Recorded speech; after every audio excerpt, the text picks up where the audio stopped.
Oh, Shakespeare, you've still got it. Oh, hello. I didn't see you there. You must be here for my first ever one-on-one Q&A. Sure, I've done a couple of these in the past, but those have been with those other three goons. This time, it's just me and you. Mano, Imano. It's me and all of you guys. And you guys have given me so many great questions. So I'm here to answer them for you guys, all right? Well, where should we begin? Let's start at the top with Marija N asks, here are some questions. You will regret them. Would you rather be locked in a school with 5 deadly insane serial murderers, or would you rather be locked in a school with 500 zombies? This is important. Okay, since this is so important, I want to give it proper consideration. Let's see. You've got 5 deadly insane serial murderers versus 500 zombies. I'm in a school, so there's lots of places to hide. Now, I think that zombies would be able to smell me, though on the other hand, maybe insane serial murderers would be able to smell me as well. I mean, I am quite stinky at times. You know, I'm gonna have to go with 5 insane serial murderers, and here's why. 500 zombies, they're out for blood. They want to eat just me. But the 5 serial murderers, they may be so crazy they'd kill each other. So here's what I'm gonna do. I'm gonna hide maybe in a locker, maybe under a desk, okay? Maybe in the equipment room, in the physical education wing of the school. I'm gonna hide. I'm gonna let them battle it out. And then maybe there will only be like 1 or 2 of them left, and then I'll take them on, all right? I'll fashion some weapons out of like a compass and a protractor and maybe a yardstick. I guess in Europe you guys call it a meter stick, all right? And I'd take them on. I think that I'd have better chances with 5 serial murders than I would with 500 zombies. There's my answer. I hope that satisfies your question because I know it was so important, Maria. Okay, moving on, we have a question from Rachel R. And Rachel R asks, so something I've always been curious of, why, if you like facial hair, do you shave it? Do you just get sick of it? Well, you know, I like facial hair because without it, I look like a baby. I have kind of a baby face. And I forget this every time I shave. And I do kind of get sick of it. I'm like, I look like a homeless person. I look like a bum, I'm all scraggly, which is why I try to keep my hair trimmed as much as I can, you know, because I mean, if I'm gonna look like a bum down at the bottom, then at least I could look like a handsome gentleman at the top. But I do forget this at times, and so I shave it, and then I instantly regret it. I'm like, oh my God, I look ridiculous without facial hair. And so I'm trying to commit myself to not shaving. And that was my resolution last year. In 2016, I was like, I'm not gonna shave. And I think I shaved once or twice, and I did regret it. So it's been a few months since I've shaved, and I'm trying to remember, maybe you guys can help me. Rick, don't shave, because you look ridiculous when you do. Try to remember how ridiculous I look when I shave. So this year, I'm not gonna shave, or so I say. Okay, question number 3 is coming from Armando Martinez, and Armando asks, will you play any card games, and how did you enjoy Coup? Well, if you're asking will I play any card games on the channel, well, that's gonna be tough unless I have some people to play it with, unless you wanna see me like play solitaire, but I doubt you do. So in that case, I'm not gonna play it for my channel. Will we play them for the Stumpt channel? There's a possibility, though, I mean, unless we bring back our podcast, which is gonna be tough just as far as the time management and stuff goes. You probably won't see a card game in the immediate future. And I'll let you guys know that what we've always wanted to do, the 4 of us, is to do some tabletop stuff. But the logistics of it, we need some more cameras, some better cameras so you can get better angles and stuff of our tabletop play. That's a bunch of behind the scenes talk, but we do desperately want to do some tabletop stuff, and I'm sure that card games would be included in that. Okay, question number 4 is coming from Kirby, Dr. Kirby, and Kirby, Dr. Kirby, asks, what's your history as a child? It might be too personal, but Gang Beast, you said you had a bad dad, and in Hubris, you said your mom was crazy. If it's too personal, don't worry, though I've always wondered. Okay, well, I don't mind talking about this, and it's not too personal. I mean, at times I do inflate my childhood story. So when I say my mom's crazy, I mean, I'm just kind of jabbing at her, I'm poking fun at her. My mom's not crazy. My mom was a decent mom. She tried the best that she could. My dad, yeah, I mean, he was a bad dad when I was a kid. We have a relationship now, you know. Basically, I came from a broken home. My parents were divorced. They divorced when I was 5. I moved around a lot. My mom remarried. My dad remarried a couple times. I've got some half siblings, you know, so I have a one older sister. She's my full-blooded sister. We're a year and a half apart. And then my mom, when she got remarried, had some babies. So I have 3 half-siblings as well. Donnie, Nicole, and Lindsay. They're all younger than I am. Obviously, if my mom remarried, it'd be weird if they were older than me. And when my dad remarried, I inherited a whole bunch of step-siblings. So many I can't even keep track, honestly. I mean, when I was growing up, I had 3 step-siblings, then my dad remarried again, and now I have a bunch of other step-siblings that I hardly know. Anyway, there's a lot of steps in there. You know, I moved around a lot. I was born in California. I moved to Missouri for a little bit, Ozark, Missouri. I lived in Utah, lived in Las Vegas, lived all over Northern California as well.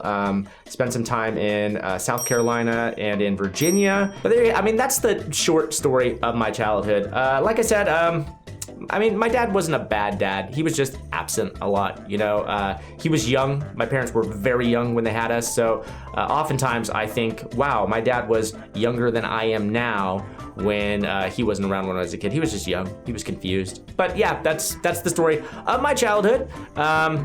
You know, not in too great detail, but you kind of get an idea for it. On the similar theme of my history, Phillips Olinsky asks, can you describe your early life, like in the military and stuff? Sure. In addition to my early life, which I just talked about, when I was 17, my family moved. I was living in Las Vegas. From the time I was about 13 to 23, I was living in Las Vegas. And at 17, my mom and my stepdad, who I didn't have a good relationship with, my stepdad, we didn't get along, they decided that they were gonna move to Pennsylvania. And since I didn't get along with my stepdad, they were like, well, you can't come. And so I found myself stuck in Las Vegas, 17 years old, all by myself. All my friends were either going to college or they were doing nothing with their life. And I was like, oh my goodness, what am I gonna do? I don't wanna be a loser, but I don't have a lot of prospects. And because I wasn't gonna go to college, it was too damn expensive. And I was like, at the time, I think I was working at Subway sandwiches at the time. So I was like, Subway is not paying me enough to go to college.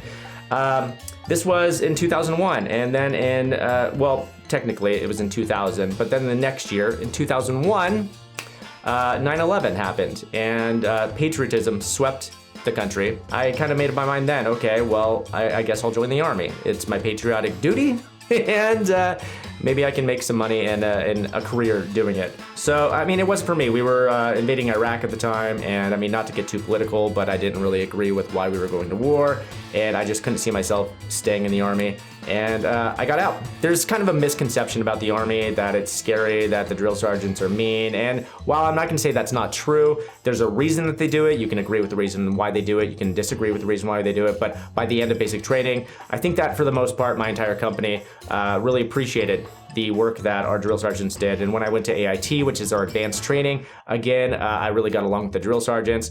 Not so much with some of the other soldiers. There are a lot of closed-minded people in the Army. That really bothered me too, but they're not all closed-minded.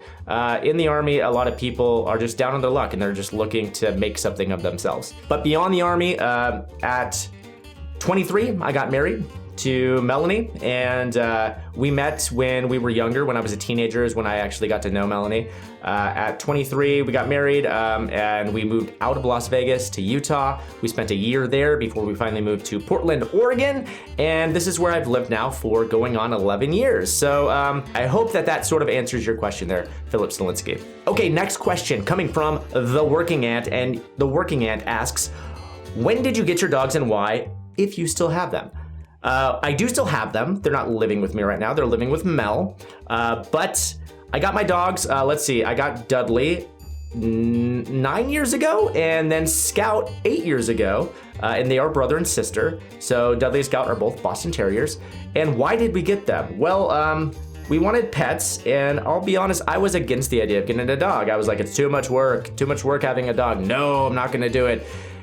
Melanie finally broke me down, and we got a Boston Terrier, and I immediately fell in love with him. It was like the best choice we could have made, and such a good choice that, in fact, the next year we were like, we need another one of these guys. So we went and we adopted his sister, Scout, and it was fantastic. I love having Boston Terriers. They are by far my favorite dog breed. They're so much fun. They're so high energy. Sure, they tend to fart a lot at times, but you know what? The pros outweigh the cons in that respect. And that's why I got my dogs, because at first I didn't want them, but then once I got them, I fell in love with with them and I couldn't live without them. Next question comes from Live to Love Some 182. Is that a Blink 182 reference? Let me know in the comments down below if you're watching this. Asks, what's your fave drink you have drunk during Gang Beasts? Well, I've drank a lot of drinks during Gang Beasts, and I can't remember all of them, but I'm trying to remember what are any that really stood out to me. Typically, what I drink during Gang Beasts is coffee. That's usually what happens when we show up at Ash and Jasmine's, which is where we record. It's typically around 10:30, 11 o'clock in the morning, and here is how my schedule goes. I wake up, I go over to their house. Before I do, I stop in a 7-Eleven. I usually get a breakfast sandwich, and I get a cup of coffee. So by the time I get there, my coffee's cool enough to drink, and usually what we record first thing is Gang Beasts, so I'm usually drinking coffee. But my favorite drink, probably, let's see. Cherry vanilla Dr. Pepper, probably that. I love a Dr. Pepper, and I love a cherry vanilla something. Cherry vanilla Dr. Pepper, that's probably the right answer. Okay, coming up next, we have #Rex. #Rex, I think I'm saying that. #Rex. What secrets does the fox kigurumi hold? Also, how much does it smell in there after all of these years? Well, the secret the kigurumi holds is obviously the secret to winning, which is also hot Dodgers. The suit is crammed full of hot Dodgers, which leads to the second part of this question. Does it stink after all these years? Yes, but it smells of deliciousness. It smells of years old hot Dodgers, and that smell, it's hard to describe, but it's delicious, I guarantee you. Coming up next, we have a question from Julie Vetaseri, and Julie asks, why foxes? What is so special about them? Are bears better? P.S. They are. Well, Julie, I'm kindly gonna have to disagree with you here. You are flat out wrong. No offense to you or Ash, but foxes are clearly the better animals. They're cuter and they don't want to eat your face off, okay? That right there, those are two good answers as to why foxes are better, okay? Not only that, they're nimble and they're adorable. Did I already say adorable? Well, it bears repeating. Oh, no pun intended. It foxes repeating. Foxes trump bears, no question about it. Jord Franken asks, how many tattoos do you have? Okay, well, this I'm gonna actually have to do some counting, and to be honest with you, I've never actually counted my tattoos. So let's see. 1, 2, 3, 4, 5, 6, 7, 8, 9, 10. Did I count this one already? I don't think I did. 11, 12. 12 tattoos. They're all on my arms. So there you go. How many? Oh, follow-up question from Lave Lane. And he asks, one day, can we get a close-up of your tattoos and what they mean to you? Okay, let's try to do this. Let's see. Close up. This tattoo right there. That's Boba Fett, also the cover of MC Chris's first album. And MC Chris is a nerd rapper who I really loved back in the early 2000s, and not that I don't love him now, he's great, but I really loved him enough to get a tattoo, which is one of my first tattoos. And so there we go. I actually was pulled up on stage one time when I was seeing MC Chris because he saw the tattoo. He's like, what the? You got an MC Chris tattoo? Get up here! And he showed it, and then he goes, get the fuck off my stage! And he kicked me off, but that was fun. This right here, this is a Sailor Jerry tattoo right there. It says, don't bet on dames. And I got that when I came back from the army and I found out that my girlfriend had cheated on me with my best friend. There's a little personal story for you. So I was like, oh, women can't be trusted. I got over that. I trust women now. But at the time, I was bitter, and so I got this tattoo. Moving up my arm, this is one of my most recent tattoos that I got from my friend Celia did this. And it says Play More. You see, it's a Nintendo controller, and it says Play More. And I've got a green screen going, so there's getting a little green screen effect on there. It was a play off of a tattoo that I saw her do. Somebody had a book, and it said read more, and I was like, what? Read more, what a bunch of nerds. So I was like, can you do a controller and say Play More instead? I thought that was a way better idea. Up here, this is a really old tattoo, a really old and faded tattoo, and it says Mom. This is the tattoo that convinced my mom to like tattoos. She was like, I hate your tattoos. Then I got a mom tattoo, and she was like, okay, they're all good now. So there's my mom tattoo, and that means self-explanatory. That's for mom. Okay, moving on to this tattoo here, the flowers. This is what's called a blast over in tattoo terminology, and I got this because I had some ugly tattoos under this. Basically, I had a 6-shooter, which was fine because I got that for Johnny Cash, and Johnny Cash is the man, but it was a really bad 6-shooter. And then my friend added a bang flag, you know, like those bang guns, and that was an even worse decision. Basically, all my bad tattoos I got when I was very young, which is a PSA to you guys, don't get tattoos young unless you really know what you want and you're ready to deal with those for the rest of your life. On this arm, I have a bunch of flowers too. more colorful flowers. And this was also a cover-up right here, this black here. When I joined the Army, you see, I had a tattoo, and it was, there's this old, well, it's not old, they're still around, but they're called Anti-Racist Action. And it's a group that commits themselves to combating racism. And so it was an Anti-Racist Action tattoo, and it actually had a broken swastika on it, and somebody was kicking it, so it was actually like, you know, down with Nazis kind of a thing. But in the Army, broken swastika, complete swastika, they were like, it's still a swastika, you should get it covered up. And I did, but I got it covered up with something terrible. So I got a cover up, and then that cover up was so terrible that I got another cover up. So there you go. So a cover up of a cover up, that's those flowers. Got my Homer Simpson tattoo because I love the Simpsons. And this is Homer as the monorail conductor, and it says right here, mono equals 1. And then rail equals rail from the episode. If you guys are familiar with The Simpsons, if you're not, go watch The Simpsons. It's phenomenal. And okay, over here we have, can you see it? Can you see it? This right here, it's a milk bottle on a stump. And this is actually a Twin Peaks tattoo. So the TV show Twin Peaks, that's where that's from. Okay, lastly, I've got my snake here. It's a play on the revolutionary flag that said join or die. And this isn't like a, I mean, right now there's a lot of like alt-right connotations to these kind of things, and before that it was like a lot of Tea Party connotations. I'm not a Tea Partier, I'm not alt-right, not to get too political, but I am really into American history. All right, we got 4 questions left. The first of the 4 comes from Tom Wilkinson, and Tom asks, Rick, what is your favorite meme? And I think it's important to point out that Tom is spelled with an H, and also favorite is spelled with a U, which makes me think that you're from Europe. Very European of you, Tom. But my favorite meme, I would have to say, is dick butt. Yes, that's right, I love dick butt. Any dick butt meme gets me every time. And anytime I see like a ridiculous GIF that just kind of like, maybe it like pans out, like it's a picture of something cool, you know, and then it slowly pans out, I'm always waiting like, where's dick butt? There's gonna be a dick butt. So there you go, there's my favorite meme. It's dick butt. Ooh, look at this. Axel Rodriguez asks, I have a couple of questions. 1, would you make a Minecraft server with just you? And 2, what are some of the games that you are planning to put on your channel? All right, well, am I planning on doing a Minecraft server with just me? Probably not. Really, the only Minecraft I play is when we play as a group for the channel. I did play vanilla Minecraft way back when, and usually that just consisted of me digging, finding stuff, and building stuff. But I mean, I didn't really get into like redstone switches and stuff. I didn't get into anything too elaborate. So I guess the short story is, if I had a Minecraft series on my channel, it'd probably be pretty boring, or it would result in a lot of people in the comments going, Rick, you don't know what the hell you're doing, which is probably true. So no, I'm probably not gonna have a Minecraft series on my channel anytime soon. And what are some of the games that I plan on playing for the channel? Well, that's another tough question, because honestly, when I try to plan games for the channel, they just don't work out. Either they're not good games, like No Man's Sky, or they just don't constitute making a complete series on them. I will say though that I did get gifted Orwell for Christmas, and I want to play that for the channel, so you could probably look for that. If you haven't seen it, there's a new series that I started just today called My Summer Car, which is kind of like Jalopy, so you can look forward to that. But basically anything that looks like a really good new survival game, then that's probably what I'm gonna play. Thornton Newton, which is probably one of the most satisfying names to say. Thornton Newton, Thornton Newton. Great name, Thornton Newton. Thornton Newton asks, what do you do profession-wise, Rick, and what games do you like? Like Price is a psychologist and is getting his PhD and likes roguelike and open-ended, endless possibility for creation games.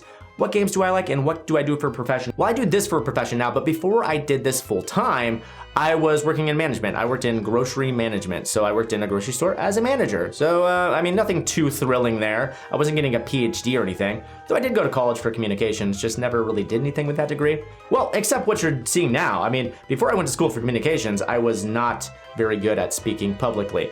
But I took a lot of speech classes and I learned how to kind of break out of my shell, so that helped a lot. As far as what games I like to play survival games, usually first-person survival games. I love the endless possibility building kind of stuff. I love to, like survival games that don't have building aspects kind of bum me out. I want to be able to plant roots and kind of see what elaborate kind of stuff I can build, which is why I really love 7 Days to Die. I love that you can, like, that's pretty limitless building possibilities. I love that. Okay, last question is from Joseph Garcia, and Joseph asks, I want to know why you stopped playing the Solus Project. Well, the Solus, oh, speaking of first-person survival games, I mean, this isn't, it's kind of a survival game, you have to survive, but it's sort of more on rails.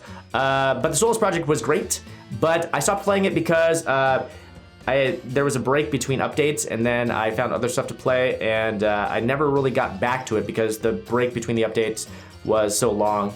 And at that time, people were sort of losing interest in it. I really should have finished it, and I'm sorry that I didn't. But the way that they were releasing the game was episodic. So like you would get to a certain point in the game, and then it'd be like, wait a month, and then we're gonna release the next part of it, and then wait another month, and then we're gonna release the next part of it.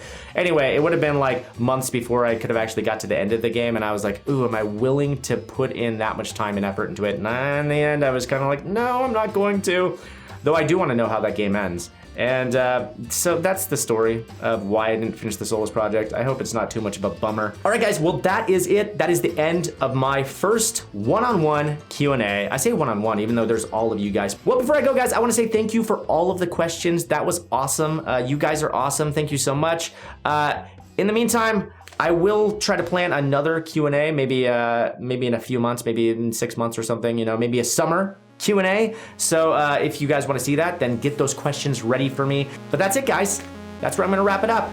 Thanks for joining me. I've been Rick with Stumpt. If you guys enjoyed this, I hope you did. Be sure to give it a like, favorite, share, and subscribe, guys. And I'll see you guys later. Bye.